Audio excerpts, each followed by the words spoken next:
Hello guys, എല്ലാവർക്കും നമസ്കാരം. ഇന്നത്തെ വീഡിയോയിൽ നമ്മൾ ചെയ്യാൻ പോകുന്നത് പ്രിവ്യൂവിൽ കണ്ട പോലത്തെ ഒരു ട്രാൻസിഷനാണ്.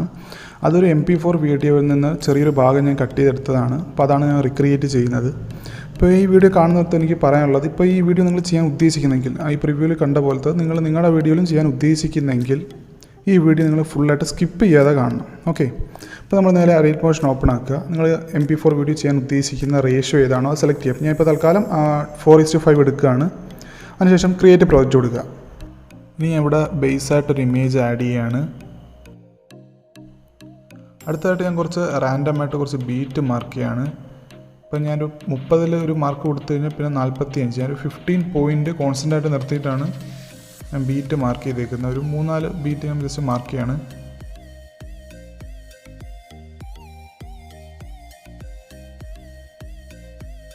ഓക്കെ, ഞാൻ ഇനി ഓരോ ബീറ്റിലും ഓരോ ഇമേജ് ആഡ് ചെയ്യുകയാണ്, ഓരോ ട്രിം ചെയ്ത ഇമേജസ്. ഓക്കെ, ഞാൻ ഇവിടെ ബീറ്റ് മാർക്ക് ചെയ്തതനുസരിച്ച് ഓരോ ഇമേജസ് ഇമ്പോർട്ട് ചെയ്തിട്ടുണ്ട്. ഓക്കെ, ഇനി ചെയ്യേണ്ടതെന്ന് പറഞ്ഞു കഴിഞ്ഞാൽ ഏറ്റവും മുകളിൽ കിടക്കുന്ന ലെയർ സെലക്ട് ചെയ്യുക, മൂവ് ആൻഡ് ട്രാൻസ്ഫോമിൽ പോവുക. ഇനി അതിന് ശേഷം നമുക്കിവിടെ ആനിമേറ്റ് ചെയ്യണം, പൊസിഷൻ ആനിമേറ്റ് ചെയ്യണം. അപ്പം ഇത് ഞാൻ സ്ട്രെച്ച് ചെയ്യുകയാണ്. രണ്ടാമത്തെ മാർക്കിൽ വന്നിട്ട് ഒരു കീ ഫ്രെയിം ആഡ് ചെയ്യുക. ആദ്യത്തെ മാർക്കിൽ വന്നിട്ട് ഒരു കീ ഫ്രെയിം ആഡ് ചെയ്യുക.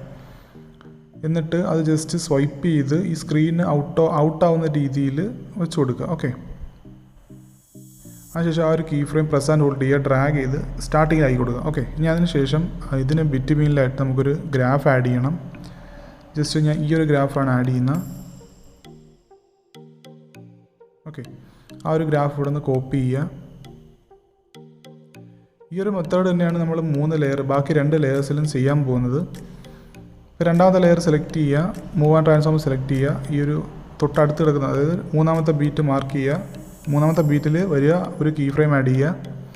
അടുത്ത കീ ഫ്രെയിം വന്നിട്ട് ജസ്റ്റ് സ്വൈപ്പ് ചെയ്ത് ഈ ഒരു ഫസ്റ്റ് ലെയറിന് ബിഹൈൻഡായിട്ട് വരുന്ന രീതിയിലായി കൊടുക്കുക. ഓക്കെ, അതിനുശേഷം ഈ ഒരു ലെയർ ഈ ഒരു കീ ഫ്രെയിം സെലക്ട് ചെയ്തിട്ട് പ്രസ് ആൻഡ് ഹോൾഡ് ചെയ്യുക, ഡ്രാഗ് ചെയ്ത് ഫസ്റ്റിലായി കൊടുക്കുക. ഓക്കെ, അതിന് ബിറ്റ്വീനായിട്ട് ഈ ഒരു കർവ് പേസ്റ്റ് ചെയ്ത് കൊടുക്കുക.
അപ്പോൾ ഇത്രയേ ഉള്ളൂ ഈ വീഡിയോ. നിങ്ങൾക്ക് യൂസ്ഫുൾ ആയി എന്ന് തോന്നിക്കഴിഞ്ഞാൽ എൻ്റെ ചാനൽ ഒന്ന് സബ്സ്ക്രൈബ് ചെയ്യുക. അതുപോലെ തന്നെ ഡൗട്ട് എന്തെങ്കിലും ഉണ്ടെങ്കിൽ ജസ്റ്റ് കമൻറ്റ് ചെയ്യുക.